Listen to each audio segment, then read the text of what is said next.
Hello, I'm Roger McGough, and it's wonderful to be back in Cheltenham.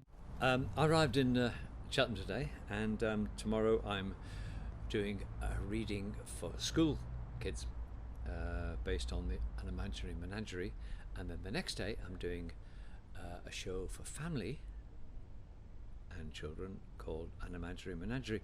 And last night I woke up in bed about 3:30 in the morning, panicking because I thought, I've got two shows. One's for school kids and one's for family. So what's the difference? How can I make them different? So I decided to wear different jackets.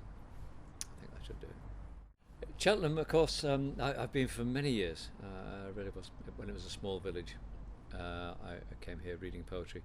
So in various guises, I've been here with the Liverpool poets and under my own steam and so forth, and with Willie Russell and all sorts of people. And I love coming back every year, and it's grown, and it's spreading across into Montpellier, which is great. The only problem is, of course, we now have two writers' rooms. We still love going to the writers' room and sit and watch all these famous writers come in and try and sidle up to them and listen to the words of wisdom, pearls of wisdom that came in. The problem now is because there are two, one here in Imperial Square and one in Montpellier. Whichever one you're in, you think you should be in the other one, because obviously that's where all the stars are. But I know my place.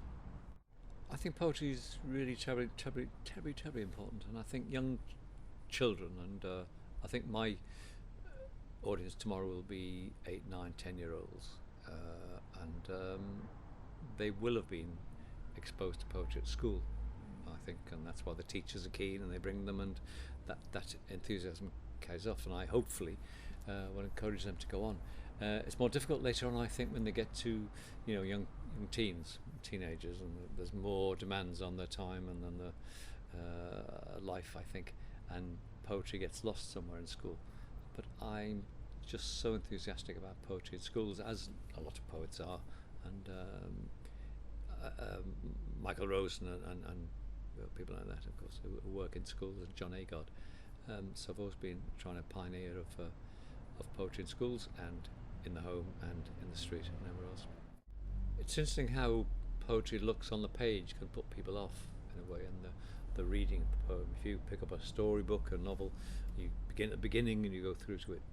And yet, you see, when we were young, when I was young, when I was a little child and toddler, my mum used to read poems to me, and rhymes and rhythms, and I loved it, and the magic of the expectancy of the rhyme, the dumpy dumpy dump, and the stories, and think of the Pied Piper of Hamelin and so forth and so on. What happens later on with a lot of poetry, it does become difficult, and it is difficult. You really got to reread it. That's the point, I think, about poetry. It's reflective, and it's quieter. It's not like watching television, in and out, in and out, in and out.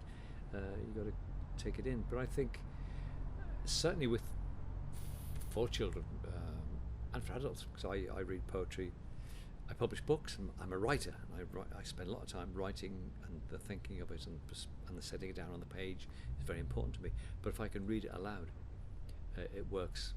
It's magic. And I think when I was young, it was listening to poetry, hearing poetry, that inspired me first, before it was actually reading in a book. The voice, catching the voice of a poet, and then even the poet, then looking at them on the page.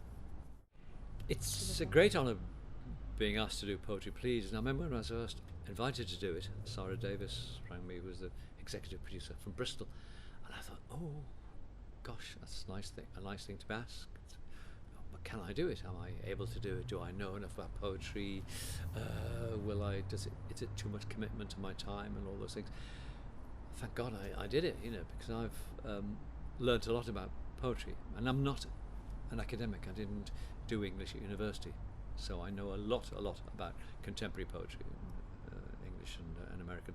I don't know the huge canon, and a lot of Poetry Please is in the sense of is John Donne and Kate Keats. But I've learnt a lot from the listeners, actually, who write letters to me and to the programme with their requests, and the love of the poetry, the importance of it to so many people's lives, is a constant reminder to me all the time. I'm constantly reminded through doing this program of the importance of poetry to so many people. So it's a gift.